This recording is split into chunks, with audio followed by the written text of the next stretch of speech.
poverty is also associated with a number of other economic stresses, including housing instability, lower school quality, poorer health care, and living in risky neighborhoods. And the recent research is doing a very good job of making the link between these correlates of poverty and these later measures of child functioning. We also know that economic stress has impacts on family stress, and that those family stressors ultimately lead to differences in the way that families function. More likely to experience marital difficulties, parental depression, poor parenting, and harder time planning for the future of their children. In recent years, we've also come to distinguish economic stresses from emotional stresses that poor families are more likely to experience. So this would involve social isolation and so forth. And both of these stresses can ultimately lead to differences in the way that poor family dynamics take place, in how parents interact with each other and with their children. And a number of researchers have been able to make links between those within family dynamics and how they ultimately connect to children's outcomes. Another development in the child development literature has been making links between family stress, which again is often associated with poverty, and connections to child competence and self-concept, and that child self-concept and competence is also ultimately also connected to child functioning. So these are all a set of links that have been established within the last decade or so, and using the newest research strategies to make causal inferences. One additional really exciting area as a researcher, maybe not as somebody who cares about the effects of poverty on children, is that we are also learning that poverty has distinct effects on developmental biology. This has been documented for stress neurophysiology, for immune functioning, for the automatic nervous system, for brain development, and even in some cases epigenetic effects of stress. So environmental effects on genes which can be passed down through multiple generations. And in turn, we're documenting now that developmental biology affects child's competence and self-concept, and that children's competence and self-concept, which are affected by family stress, can actually in turn affect biology, so that it's going in both ways, and then in turn ultimately affecting child functioning. So you can see here that this is a very large literature, and that there are many different ways in which we are learning that poverty is affecting children.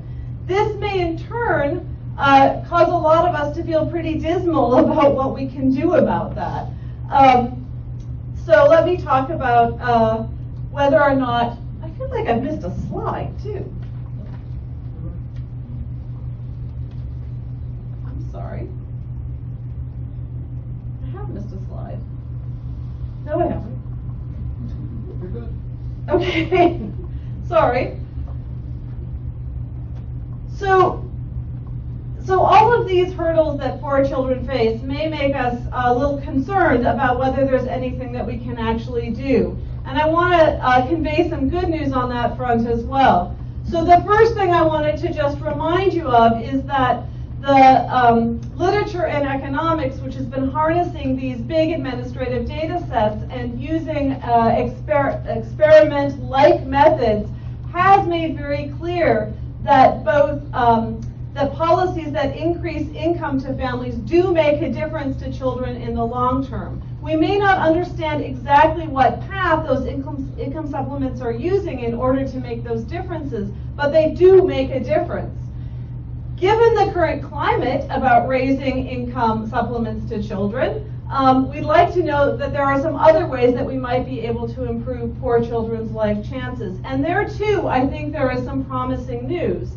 First of all, A recent research report from the National Research Council has summarized a large literature on family stress and how family stress responds to interventions, and has been very strong in making a statement that family stress is directly linked to the availability of resources, both income resources and resources that provide things like parenting support, and that parenting improves when parents receive that kind of support. So that's good news.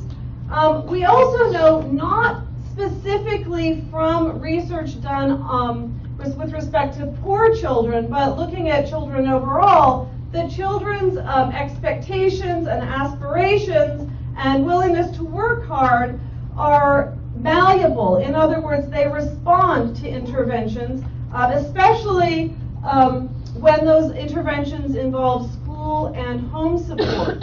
And so one hopes, so I don't know how many of you are familiar with things like Carol Dweck's mindset, which is actually a relatively cheap, relatively simple type of intervention, which can affect the way that children perceive their abilities.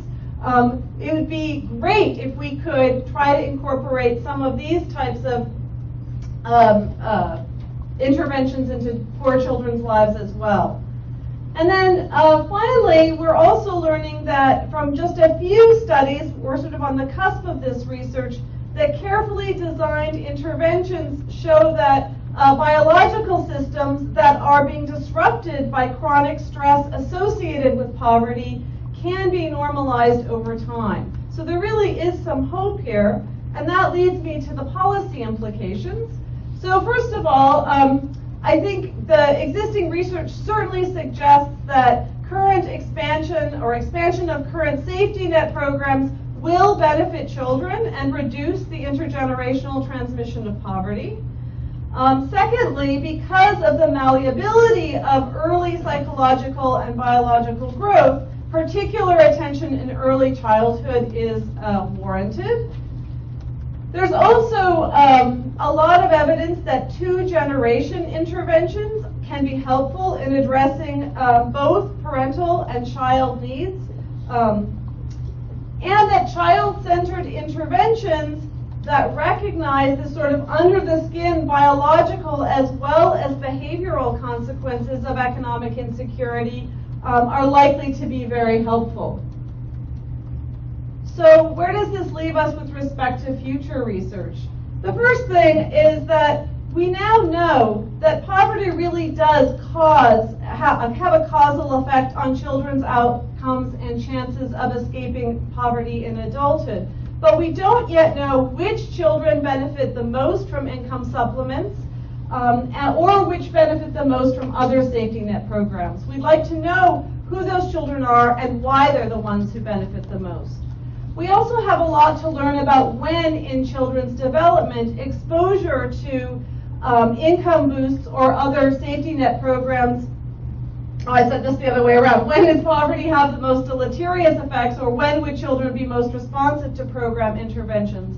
I mentioned earlier that there's a lot of evidence now that in early life children are particularly sensitive and particularly responsive to interventions, but there's also been an incredible amount of research in the most recent years suggesting that adolescence is also another time of sensitivity and another time when interventions might be very helpful. But we don't know a lot yet about whether or not those interventions can be successful, or specifically what types of interventions should be invoked. Another type of research question that we think is important is to think about the extent to which the causal effects of poverty or the current safety net persist across multiple generations. And this is partly due to the recent evidence on epigenetic effects and sensitivity to environments, especially in the biology literature. But we have reason to suspect that we may see this in terms of health outcomes across multiple generations. And then finally, finally for this slide, there's one more slide after this. Another question is, how do current safety net programs work together or against each other in improving poor children's life chances? And this comes back to what Marianne was saying before about the fact that we have a very complex system with many different programs. The combination of those programs may be more beneficial to children than a single program, but most studies focus on a single program in isolation. On the other hand, the mere fact that different programs have different eligibility rules and that it requires a lot of information in order to sort of find each of these programs and make sign up for all of them and so forth may mean that they actually work against each other in certain ways. Okay, one more slide. How can interventions combat the biological effects of poverty? What types of interventions can improve poor children's emotional well-being, self-image, and motivation to succeed? Why are some two-generation programs more effective than others? And to what extent can interventions that facilitate the information that's provided to parents affect parental choices? This also comes back to the presentation that was a little bit earlier.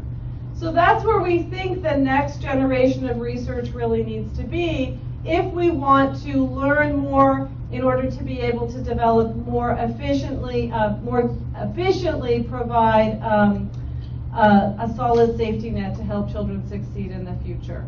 And with that, I will just leave the list of research team names and emails in case you have further questions. And I'm looking forward to hearing now from the panelists. So let me introduce the panelists. We have Kim Johnson, who's coming from the Child Care and Refugee branch of the Department of Social Services. Loren Kaye from the California Foundation for Commerce and Education. And we also have Assemblymember Kevin McCarty from the 7th District from the California State Assembly. Thank you so much for being here today. And I guess we'll do what we have done with the other panels, and we could just go from right to left, starting with Loren, and I'll just come over here and take a seat. You sure you don't want to start with the Assemblymember? Sure, let's start with you. Okay. What's the question? Just your reactions to the white paper and. Well, I think, is this the microphone here?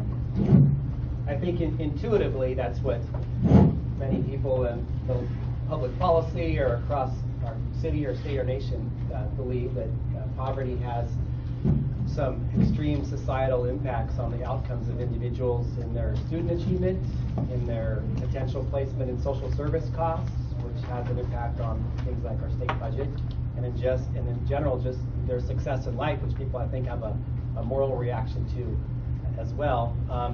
But the thing that was interesting to me is that the brain impacts. I know more and more people. I'm interested in early education. More people are looking at early education and then things like toxic stress from broken families and unemployment and housing dislocation has an extreme impact on young kids and the ability to do well entering the public school system. And just from a policy perspective, it's interesting because we see, for example, the cost of a high school dropout. I think research shows it's about $200,000 per year in loss of wages, social service costs, and all those other things. And so, knowing that if there are certain things that policymakers can do, and we'll get to that later, whether it's investing more in education, which I think we should be doing. My big focus is early education. I'm a firm believer if there's one thing that we can do as a society, it's invest in early education to try to get some results. But other things like that money matters, and policies like the earned income tax credit, which we talked about in our last panel, that we could do as far as a state to try to eradicate some of the societal issues that you can't always get away from. Again, thank you for the invitation. Kim Johnson. I'm in the Welfare to Work Division of the California Department of Social Services, and just want to thank you again for the opportunity to bring together the different perspectives. I think that is what makes good policy and practice happens. So just grateful for the opportunity. So I think when we're looking at some of the things that we've seen at social services that make an impact, where we see the knitting together of various program services making an impact for families and the various income supports, it works for a population of families, and for those families in higher concentrations of poverty, there's something else needs to happen in terms of intervention. So the question around should we be looking at certain populations, we would say yes, and really what are the supports we can be providing to those families in deepest poverty. And I think I want to say there's some good news in terms of our ability to track and really understand the different safety net programs families actually are receiving. So we are certainly doing, not only our department, but other departments are working towards a goal of being able to identify by an individual the set of services that they're receiving and what the outcomes are for those individuals. Another effort specific to our department that has been alluded to earlier in this afternoon is related to horizontal integration. So the idea that a family isn't having to navigate each of these safety net programs independent of each other. In fact, what can we do to simplify enrollment processes and so forth? That is certainly a focus of ours, to look at the client holistically and minimize those administrative burdens. We've also looked a little bit in terms of early childhood and the two-generation approach. The paper mentioned Head Start as a successful program in terms of supporting children, and I would say that certainly we know Head Start is very different from some of the other early childhood settings offered in its multiple components. So you have built into a Head Start model not only an early learning component, but you have access to health and dental health and mental health, and you have a nutritional component, you have the social and emotional component. You're linking families to the other resources that they might be connected to, and you're also empowering the families. And I think that also speaks to the concept of child confidence and sense of self, and in our experience of really supporting and empowering parents. That is an impact for the child too in their own confidence and ability. So that's actually built into the Head Start model as well. So where we can think about that, and if we can identify, is it the knitting together of that whole package, what's making the success of the program? What else can we replicate in our systems? We have, on any given day in California, approximately the capacity to serve 1 million children in just our licensed childcare settings. So those are the childcare programs that are in homes or family childcare or childcare centers and so forth. That's not even to speak of our informal arrangements, family, friends, and neighbors and so forth. So of that licensed childcare system, we're probably the public investment targeting low-income families is roughly 20%. And what can we do in terms of the quality investments we're making into those settings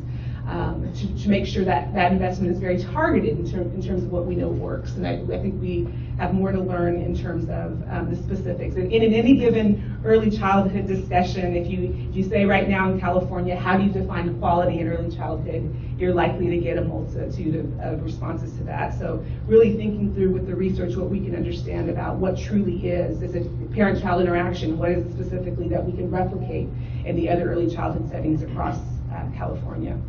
And also in terms of two-generational, the early Head Start model has a built-in home visiting component, and we absolutely think that home visiting, where it's child-focused and family-centered, that approach is certainly something that we believe works. We'd like to see more there. I mean, I think there's a variety of evidence related to home visiting models and their effectiveness, but also really thinking through, and in California where we have many homegrown or organically built home visiting models that have been modified to really think more intentionally about how we're meeting the specific demographics of any specific community. So there might be more ability to target cultural and linguistically appropriate service in some of those. So what can we learn from the variety of different home visiting models that we have in terms of their success in alleviating poverty too? So I would say also in terms of yes to social emotional development. I would say I have spent another portion of my career as an advocate in community-based organizations, and where we can clearly articulate impact and success related to academics, and there's always the third grade reading score. You know, how did the early childhood intervention impact the third grade reading score in terms of academics? We can look at health. It's much more tangible. How can we make that social emotional health component, a tangible thing that's easier to grasp for policymakers, for everyone involved, I think is another a piece of work.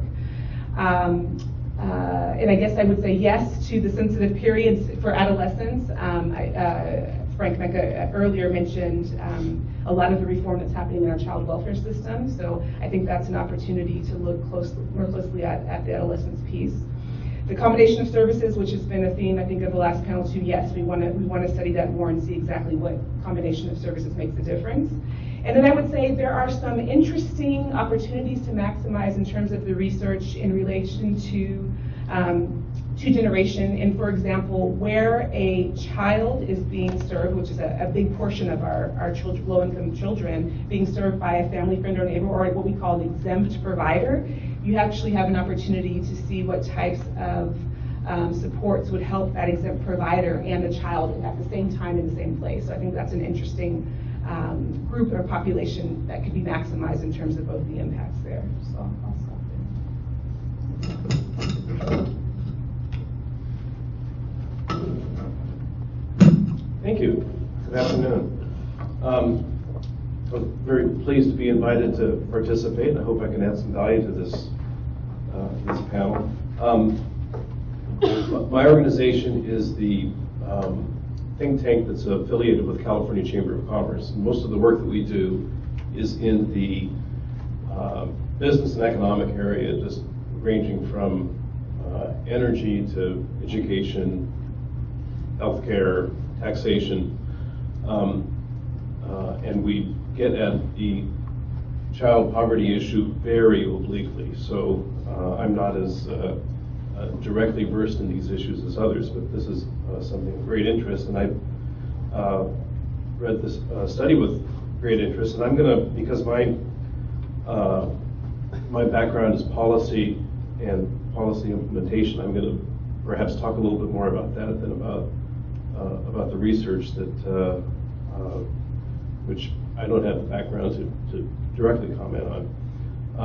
But it did raise some what I thought were very interesting questions that got me thinking. And one of the things that actually I was disappointed in that there wasn't more about it, given the title, was the intergenerational transmission of poverty. There was a lot of talk about children and the inference that if you didn't help the children, they'd grow up to be poor adults with poor children.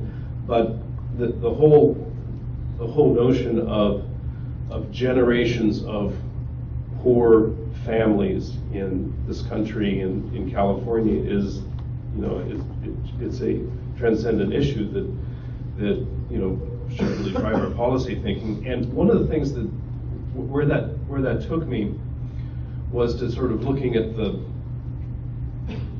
at what our public policy reaction responses have been to poverty, to income support, have been over the generations. And you know, you all know this much better than I do, but with you know the great social insurance programs in the New Deal, and then in the early and mid '60s, the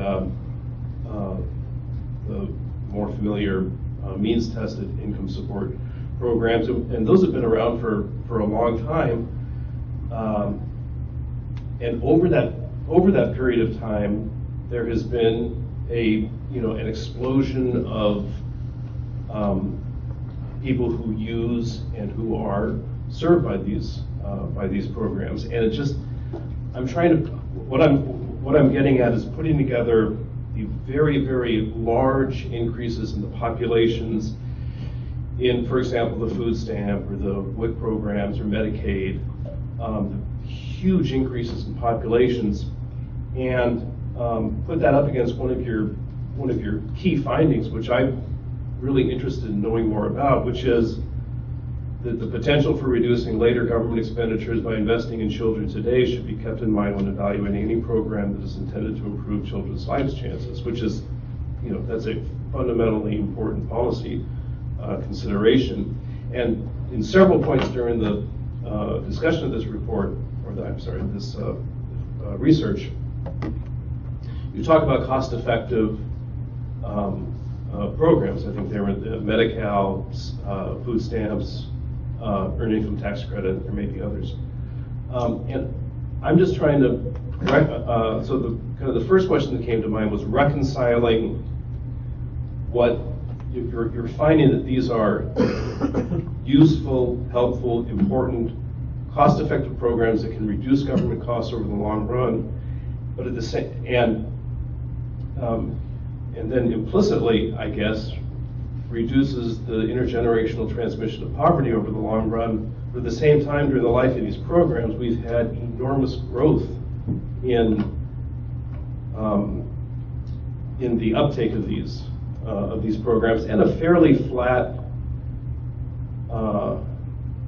not terribly different poverty rates, at least as measured by the federal government. So that's kind of one series of questions that and reactions that I had. And then a second set of reactions that I had. I was thinking about it while reading the study, but then your slides really kind of brought it to a head. Where you, in effect, and please correct me if I really got this wrong, but where you basically said that income support and by inference increased income support you had that chart up here with all the squares, the colorful squares, and all the interactions that showed the effects on children or the causes and the effects on the children. And you took it back to poverty, not broken homes, not crappy schools, not racism. It came down to, you were very careful in saying you were isolating it to poverty, which I guess that means income, and that inferentially income support will improve a lot of these, and I got that from the report, and especially from your talk. And so I'm wondering, accepting the premise that it is income, how much, what does that mean? I guess that's my question. Does it mean, because when Assemblymember McCarty or his colleagues talk about increasing, the TANF grants or any of these programs, it's really on the margin. It's not.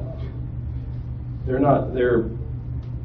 important to an individual who gets a check, but it's still pretty much on the margin. It's a few percentage points. What are we talking about when you say, well, income makes a difference? Is that a difference between a second or fourth decile versus a second decile? Is it 10%? I mean, I don't know how to understand that to make it relevant to a policymaker or to a lay audience, as opposed to just saying simply income is important. So those are my two large reactions to this very interesting study. Thank you. Yeah, would it be okay if I just responded, because I wanted to make a couple of things clear. Now I don't have my, not that worked for me so well the last time. I think it's fine right now. Okay. So I just wanted to make a couple of points because I think it's really important that people understand this. So the big increases in things like food stamps over the last 20 years are kind of directly correlated with the big decline in TANF, right? So I think when we talk about the fact that there's been expansions in some of these programs, many researchers believe that that's sort of directly coming out of changes that came out of welfare reform 20 years ago. So your question about, well, poverty rates aren't really changing, but more people are on using some of these programs than before, I think there's an answer to that. What were some of your other questions? And then you asked some questions about cost effectiveness. And my statements about that were coming directly from some of the papers that we summarized in the white paper that our panelists have read. And so they are making those calculations specifically. Now, I can't off the top of my head tell you sort of how much of a change in self-sufficiency, for example, the researchers found. I have to go back to the paper and look. But they measure these differences in self-sufficiency over many, many years. So Marianne talked before specifically about some papers that had looked at programs that were started as a result of the war on poverty, like the food stamp program. There are also some papers that look at Medicaid as another one. And the long-term health outcomes that they see for the children who were exposed, initially exposed to the food stamp program or the Medicaid program, comparing the health outcomes or the economic outcomes of those children to the children who sort of just missed getting those benefits because they were born a little bit too early, are large enough in the long run that they make up for the cost of the programs themselves. So it is less expensive to provide something like Medicaid to young children now because of the health costs that are averted later. Similarly for the SNAP program. So that's where that sort of statement was coming from. I'm not sure. I think that probably answers. Well, how about looking at just from a larger perspective? Is there? I'll just speak if you don't have to. Is there some threshold at which you can make a policy change that given your findings on the importance of income, will reduce the intergenerational transmission of poverty? In other words, bring these kids up to the point where all these nasty things start going away, and their kids don't suffer the same. Is the answer to that better income support? And if so, what is it?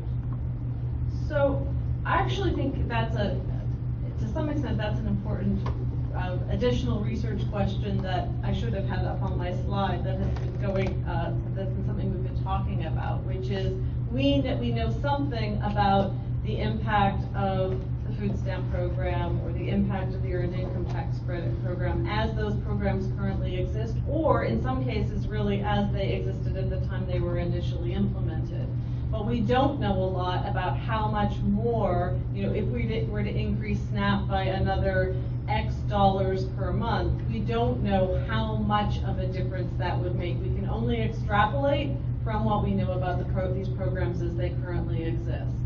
So it's possible, I think this is a really important question for future research. What happens if we expand these programs in a further direction? But what we know is that right now, given the level that we are the level of these programs that we are currently providing, that they do seem to be making a difference, and differences in ways that we would expect to reduce the intergenerational transmission of poverty. For example, healthier parents are generally better able to parent and better able to work in the labor market, so their children are going to be less likely to be poor as a result. So I think that's pretty conclusive evidence.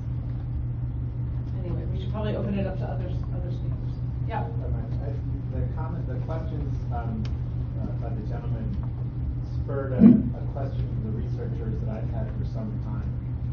That we have a generation of stagnant wages, a globalized economy, a massive reduction in employer-provided health care.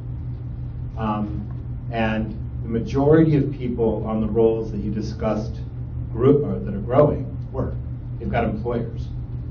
But they don't work enough, and their wages are not high enough that they can escape the poverty or the low-income status that causes them to remain eligible for CalFresh or for Medi-Cal. And it's always, I've always wondered whether or not there's a way to capture that public subsidy to those employers, because those employers have employees that aren't as hungry as they otherwise would have been because they're on SNAP, and they have employers who aren't as sick as they would have been if they were uninsured. So my presumption is they're more productive employees. And if the globalized economy and its impact on low-wage work produces a lot of jobs that just aren't good enough to get you off public aid programs or to get you medical care, and we've decided as a matter of social justice or economic wisdom that we should provide that basic level. Can we quantify the extent to which that actually helps the bottom line of the businesses who employ people who aren't wealthy enough to get off aid? And frankly, the benefit to the rest of us from goods and services that are passed on that are cheaper to produce because government subsidize the labor that produce those goods and services. Great point. No, I just think that's a great point. I promise I'll do that. So I have a sort of corollary question to this question about thresholds and, how much benefit can we get? And that is that I wonder if there are examples internationally of societies that have more robust safety nets where we could learn something about, at least in those cultures, in those societies, whether there is less intergenerational transmission of poverty and what that might tell us about our own society. Yes, and the answer is definitely yes. So I said earlier that in the United States, the probability of escaping poverty in adulthood, if you are a poor child, is lower than in any other developed country in the world. The countries where it is easiest, I guess I should say in quotes, to escape poverty in adulthood are the Scandinavian countries. They have universal preschool free. And most economists believe that is because of the provision of social service, the high level of provision of social services, particularly directed towards children in those countries, including all sorts of healthcare. It'd be interesting to quantify that. Yes, it's hard, actually. Researchers who sort of do a somewhat different style of research than I do have used done cross-country comparisons where they try to quantify that by sort of using differences in programs. But it's hard because countries are different in so many different ways. It's hard to control for all those differences. I want to kind of amend that. I don't think those countries actually just provide support for children. That's true. I think it's a very, very important point that there's good family leave, there's support from you. So it's the two-generation model. They have a baseline of support and a whole bunch of support for families. Absolutely agree. And so it's Largely. you don't want to misinterpret that. There's another question somewhere. Over here, we can try this side of the room. I'm kind of loud, so I don't think I know that. Okay, all right. My name is Susan, and I'm faculty at Chico State, the other California system, and I'm in social work. And I wanted to see what Kim thought about this, but I think it might be interesting to Loren too. It hasn't come up yet today about this idea of benefit cliffs. And one thing that I've been studying is a child care cliff, which is essentially when a parent would go and be offered a raise at their job and can't take the raise because it would put them over the benefit allowance for child care. And it's happening to lots and lots of families in California. There's other states, particularly Colorado, just passed a really massive piece of legislation that's easing the cliff for families so there's not a dramatic drop. But what's happening, Loren, you might be interested in, is these families are getting, say a mom is getting $9 an hour and her boss comes to her and says, hey, you're doing a great job, we want to give you a $3 a week raise, and she can't take it because it drops her off. And so how can we begin to lessen those benefit cliffs, I think would go a long way. And it's just sort of another policy conundrum that I think Frank alluded to, that are sort of in the policies, that's where the change needs to happen, and then we know that families will be more successful. So is that something, Kim, that you're looking at, and any response to that? Sure, absolutely, and especially it's especially important to look at too with the minimum wage increases in terms of what that means for families.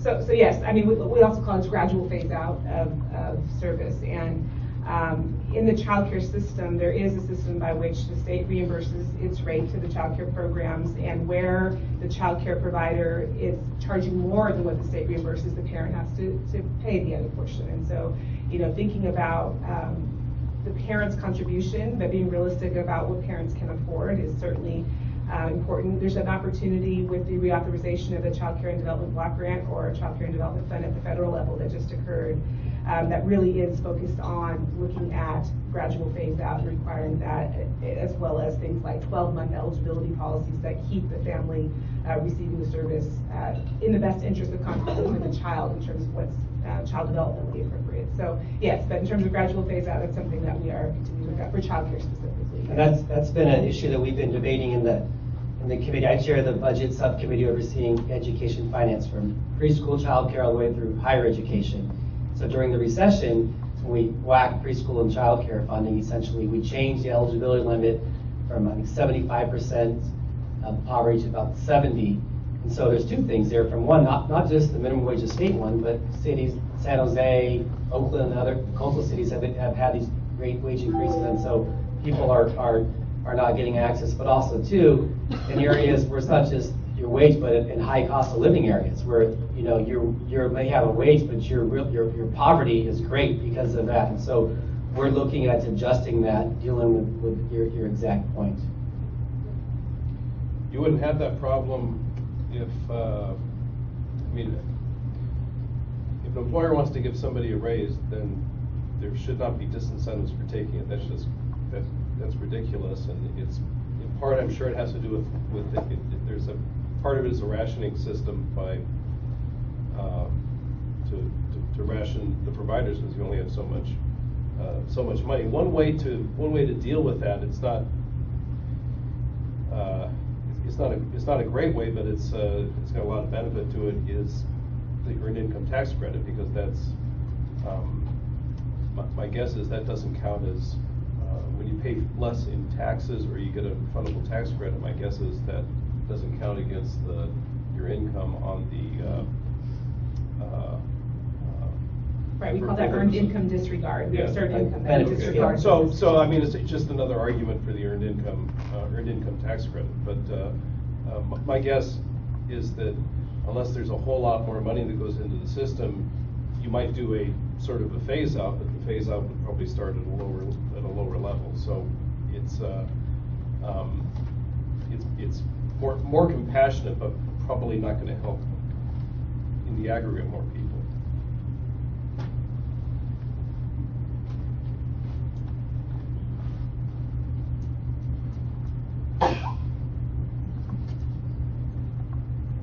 I had a question about, I really liked your discussion about the mechanisms by which poverty affects children. And I had a question about thinking about like how different kinds of safety net programs might affect those different kind of mechanisms differently. And particularly thinking about the earned income tax credit, since we sort of lean on that really heavily as far as the safety net program that really gives a big boost in resources to families. And I think there are a lot of really good reasons for why, that's administratively and politically, and for many reasons why makes a lot of sense to use that mechanism to distribute the benefits. But you were talking about how family stress is a key factor by which poverty affects children. And I just thinking the ITC is different from other safety net programs in that most families receive a big lump sum at one point in the year. So I think for a lot of these families, their experience of family stress is sort of an annual cycle. Sort of in January you file your taxes, in February and March you're doing pretty well, and the farther away you get from February, the more stressful you are experiencing things. And so, even if you were trying to do the research on it, if you interview those families in March, they may look pretty good. If you interview them in December, they're probably not going to look so good. So just wondered if, in terms of thinking about where you put those resources, do you put the money into an EITC versus do you put it into an increase in SNAP or, CalFresh? Are there ways to think about different approaches to distributing income supports can affect families differently? So I have some co-authors in the room who are the experts on stress. I'm an economist, but I'm going to let them answer your question, but I will say that there is research by both economists and behavioral economists and psychologists, which demonstrates pretty well that the sort of thing that you're concerned about, which is that as resources decline, the family stress increases, and that leads to differences literally in brain functioning and the way that families can cope, seem to be pretty clear evidence from my read of that literature. Paul or Ross, do you want to add to that? Well, Anne has made the choice about who's going to be with you. So there are a couple things to be said. I think that in some respects the question contains a kernel of the answer, which is that you obviously, if you're trying to reduce family stress as a chronic experience in children, you're wanting to make that a continuous experience rather than an episodic one. And that would be consistent with the evidence indicating that it's episodes into and out of poverty that tend to be fairly stressful for kids. And I have no background in knowing, but when you've got a sudden income boost, it's also likely that parents are spending that money on essential backlog family needs. So it's maybe not lasting until much at all. And the reason this is important is the term toxic stress has been used here. And it's a good metaphor for thinking about the biologically damaging effects of chronic stress on children. But where the term gets misleading is the failure to recognize that what constitutes toxic stress for children is in many respects like what would be toxic for us, but also includes other things that we don't ordinarily think of as being that severe. So the research is fairly clear that having a parent who's chronically depressed constitutes for young children toxic stress. You and I would not ordinarily think of that as being so severe as to be toxic in that way, but the brain effects are comparably dysregulated. So that in thinking about what kinds of family-based interventions might be effective in reducing stress for children, one has to think of toxic stress within a much broader context, so one that's developmentally appropriate for the children we're thinking about. And then finally, I just want to turn to an earlier question about how much money are we talking about. Our colleague Greg Duncan at the University of California at Irvine, the other UC campus, the other California university, is in the process of trying to test out experimentally an income supplement model of addressing the effects of poverty on children, with the specific goal of seeing whether a modest income supplement, and one that has been defined on the basis of a number of quasi-experimental studies that he's been involved with, would be successful over a 4-year period in normalizing some of the dysregulation that's occurred in children who are experiencing chronic stress owing to poverty. Now, what you're asking is how much is that amount, and I've been racking my brain trying to do you have it, Paul? I've got the 4,000. 4,000?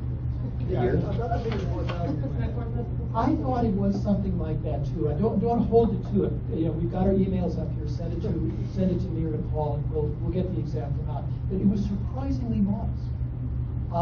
And his guess is that that kind of money provided on a regular basis over a sustained period is the kind of evidence-based intervention that we're talking about. Wrap it up. So thanks so much again to another great panel, and to Marianne.